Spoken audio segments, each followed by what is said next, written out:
Hello प्यारे बच्चों, कैसे हैं आप लोग। मैं आशा करती हूँ कि आप लोग आपकी ऑनलाइन क्लासेस में बहुत ही आनंद आ रहा होगा। आज हम आपकी पाठ्य पुस्तक हिंदी कोश के विषय हिंदी विषय की पाठ्य पुस्तक हिंदी कोश में चैप्टर 2 का दो सुख शावकों का अभ्यास को सॉल्व करेंगे। यहाँ पर दिए गए कुछ कठिन शब्द हैं जिनके हिंदी में अर्थ लिखे हुए हैं। तो कंठ का हिंदी मीनिंग गला होता है। व्यवहार मतलब आदत। तहस नहस होना मतलब समाप्त होना। बस्ती मतलब डेरा। अश्व मतलब घोड़ा। आखेट करना मतलब शिकार करना। वेनिल पशु मतलब जंगल के जानवर। सरोवर का मतलब होता है तालाब। कर्कशवाणी मतलब कठोर आवाज़। कर्ण कटुवाणी कानों को अच्छी ना लगने वाली आवाज़। भिक्षाटन भीख या भिक्षा मांगने के लिए घूमना। विक्षुब्ध मतलब दुखी। आतिथ्य मतलब अतिथि का स्वागत। अनुग्रहित करना मतलब अनुनय को स्वीकार करना। परिवेश मतलब वातावरण। विलग होना मतलब बिछुड़ना। और सुख शावक तोते का बच्चा। ये हैं आपके शब्दार्थ। इनको आपको आपकी कॉपी में लिखना है। सबसे पहले पार्ट 2 डालेंगे, उसके बाद ये सारे शब्दार्थ लिखना है। उसका पाठ का नाम दो सुख शावक। उसके बाद आप शब्दार्थ में ये सभी शब्द लिखने हैं आपको। उसके बाद आएगा उचित विकल्प पर चिन्ह लगाइए। दोनों तोते रहते थे, तो कहाँ पर रहते थे? वृक्ष पर। तो इसमें आएगा आपका वृक्ष पर। फिर उसके बाद सुपंखी और सुपाठी बिछड़ गए किसके कारण? आंधी के कारण।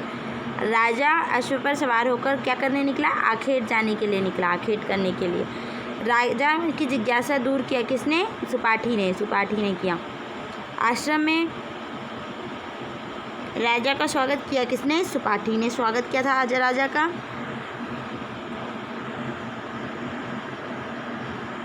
अब सत्य और असत्य पर रॉन्ग और राइट का चिन्ह लगाएंगे। सुपाठी और सुपंखी दोनों चचेरे भाई थे? नहीं, दोनों सगे भाई थे। तो यहाँ पर क्रॉस लगा हुआ है ये आपको। फिर उसके बाद वेनिल पशुओं के पीछे भागने के कारण राजा थक गया, तो सही। तो यहाँ पर राइट लगाएंगे। सुपाठी तोता आश्रम में जाकर गिरा, सही। और सुपंखी चोरों की बस्ती में। राजा को सुपंखी आश्रम के सरोवर में मिला था, किनारे मिला नहीं। राजा को वो चोरों की बस्ती के किनारे मिला था। राजा सुपाठी की वाणी से स्वभाव से प्रभावित हुए, तो सही। अब है रिक्त स्थानों की पूर्ति। ऐसे में सुपंखी और सुपाठी, यहाँ पर सुपाठी आएगा, खाली स्थान में क्या आएगा? सुपाठी। और उसके बाद अब वह अभी अर्ध निद्रा में था कि किसी कर्कशवाणी ने, कर्कश आएगा। पर्वत की तलहटी में ऋषियों का आश्रम था। तुम्हारी मधुर वाणी सुनकर मैं दुविधा, यहाँ पर दुविधा लिखा हुआ है, दुविधा में पड़ गया। राजा सुपाठी के समझ और स्वभाव और वाणी के आचरण से चमत्कृत था। अब हम पढ़ेंगे प्रश्न नंबर 4। निम्नलिखित प्रश्नों के उत्तर दीजिए। पहला प्रश्न है, सुपाठी और सुपंखी में क्या क्या समानताएं थी? सुपाठी और सुपंखी दोनों एक ही जैसे थे। हरे हरे पंख, लाल लाल चोंच, चिकनी और कोमल देह, दोनों दिखने में एक समान थे। सुपाठी और सुपंखी किस प्रकार अलग हुए? सुपाठी और सुपंखी आंधी के कारण अलग हो गए। राजा को सोता देखकर सुपंखी ने क्या कहा? राजा को सोता देखकर सुपंखी ने कहा, पकड़ो पकड़ो, ये राजा जो सोया हुआ है व्यक्ति है, ये राजा है। इसके गले में मोतियों की माला आभूषण है, इसके पास से सब छीन लो, इसे लूट लो और इसे मारकर झाड़ी में फेंक दो। राजा की आता देखकर सुपाठी ने क्या कहा? राजा को आता देखकर सुपाठी ने कहा, आइए राजन, ऋषियों के इस आश्रम में आपका स्वागत है। राजा सुपाठी को देखकर क्यों चकित था? राजा सुपाठी को देखकर यह चकित था कि यह तोता तो वही है जो सरोवर के किनारे मिला था, परंतु इसकी वाणी कोमल है और उसकी वाणी कर्कश थी। क्योंकि जो सरोवर के किनारे मिलता है वो कौन रहता है? सुपंखी। और जो यहाँ मिलता है वो सुपाठी रहता है। इसलिए दोनों दिखने में एक जैसे थे लेकिन स्वभाव में अलग थे, इसलिए वो चकित होता है। अब है सही उत्तर पर सही का चिन्ह लगाइए।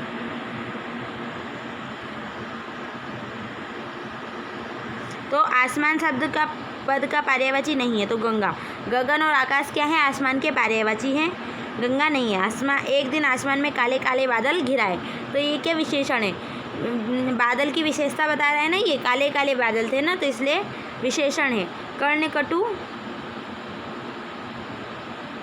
का अर्थ क्या होता है? कानों को अच्छा ना लगना।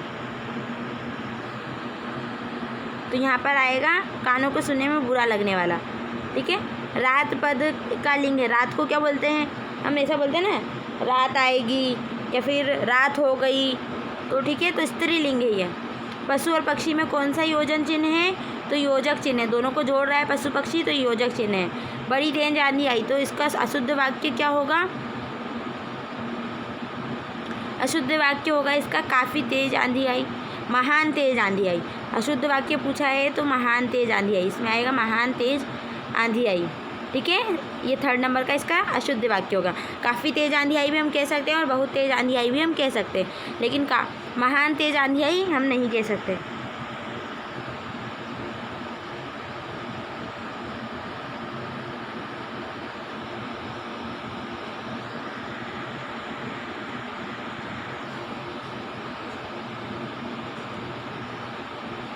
अब हम आते हैं 2 पर्यायवाची शब्द लिखिए।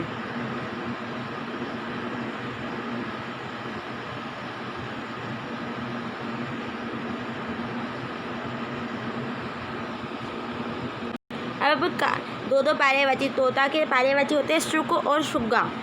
तोते को और क्या क्या कहते हैं? सुक कहते हैं और सुग्गा कहते हैं। और कंठ का पर्यायवाची होता है गला और हलक। हलक होता है, ये ह लिखा हुआ है, हाँ ठीक है, हलक। फिर उसके बाद देह, देह का पर्यायवाची होता है तनु और काया।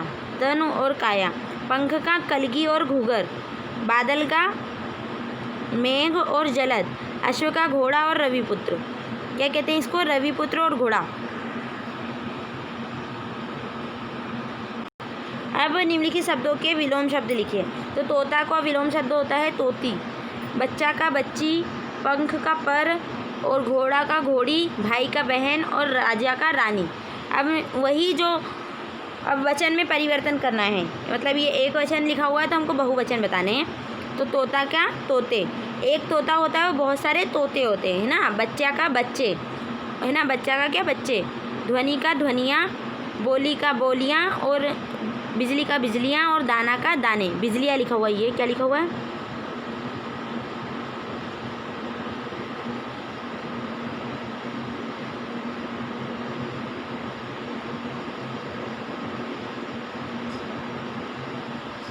बिजलियाँ,